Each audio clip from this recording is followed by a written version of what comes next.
What happens when faith fails at the very moment it's needed most? What do you do when prayer seems powerless and hope collapses in front of everyone?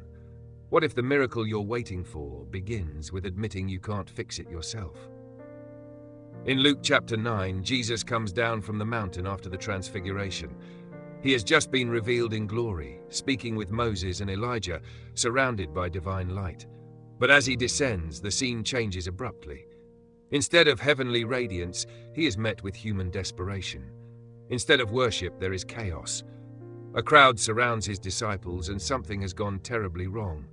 A man pushes forward from the crowd, his voice filled with urgency and pain.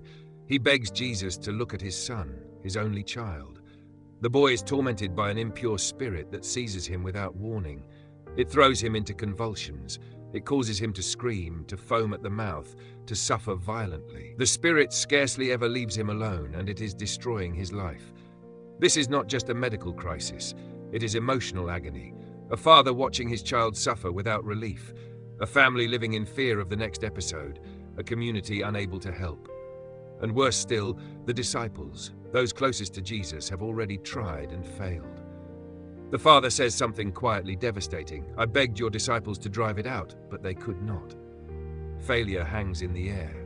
The disciples had cast out spirits before. They had seen miracles. They had been given authority. And yet here, in front of the crowd, they are powerless. Their inability deepens the father's despair and fuels the confusion of the people watching. Jesus responds with a sharp honesty that cuts through the moment. He speaks not just to the disciples, but to the entire generation standing there. He calls them faithless and perverse, not to condemn, but to reveal the deeper problem. This is not about technique, it is about trust. Not about authority, but about dependence on God. Still, Jesus does not turn away. He tells the father to bring the boy to him. As the boy approaches, the spirit violently throws him down again. It is one last attempt to assert control. The suffering becomes visible to everyone. Pain is on full display. There is no hiding the brokenness anymore. And then Jesus acts. He rebukes the impure spirit. He heals the boy. He restores him to his father. In a moment, everything changes. The screaming stops. The convulsions end. The boy stands whole. His body is calm. His mind is clear. His life is given back to him. And the father, who moments ago was desperate and afraid, now receives his son healed and free. The crowd is stunned. They are filled with awe at the greatness of God. But this story is not just about power over evil. It is about the kind of faith that leads to healing. It is about the danger of self-reliance. It is about what happens when we confuse spiritual authority with spiritual dependence. The disciples failed not because Jesus was absent, but because they had drifted from reliance on him. They had seen success before, and perhaps they assumed that past victories guaranteed future results. But faith is not a formula, it is a relationship. This moment exposes a hard truth. Being close to holy things does not automatically produce spiritual power. Walking with Jesus requires humility, prayer, and constant trust, not confidence in previous experience. The Father, on the other hand, comes with nothing but honesty. He does not pretend his faith is strong. He does not hide his desperation.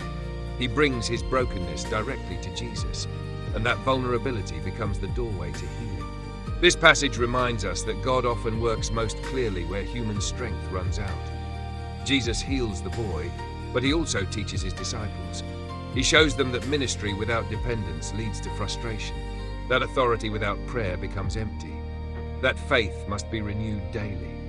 The crowd's amazement points to something deeper.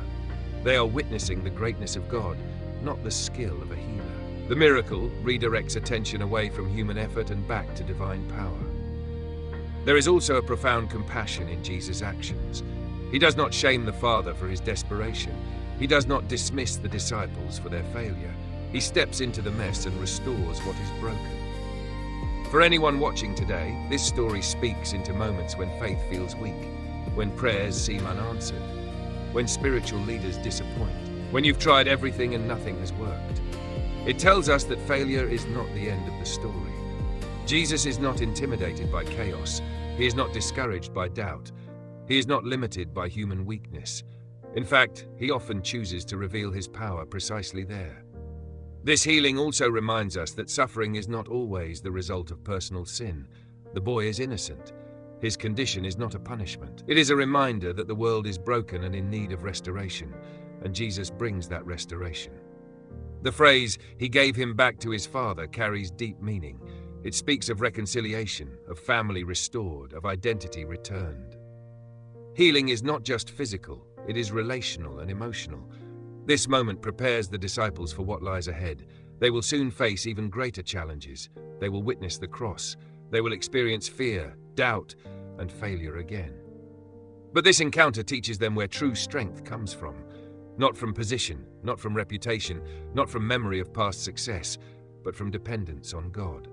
The story ends with awe, but not explanation. Luke does not tell us everything the crowd thought.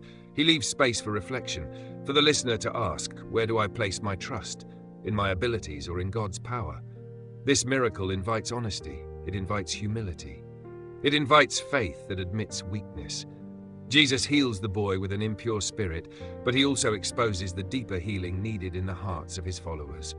A healing from self-reliance, a healing from shallow faith, a healing that draws people back into dependence on God. And that invitation still stands. When faith feels small, bring it anyway. When strength is gone, come honestly. When you cannot fix what's broken, place it in the hands of the one who can.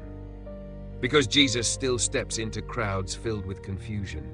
He still responds to desperate prayers. He still restores what seems beyond repair. Thank you for watching this video. If this message encouraged or challenged you, please like the video, follow the Holy Path Insights channel, and share it with someone who may need hope today. Your support helps spread messages of faith, healing, and transformation to others walking the same path.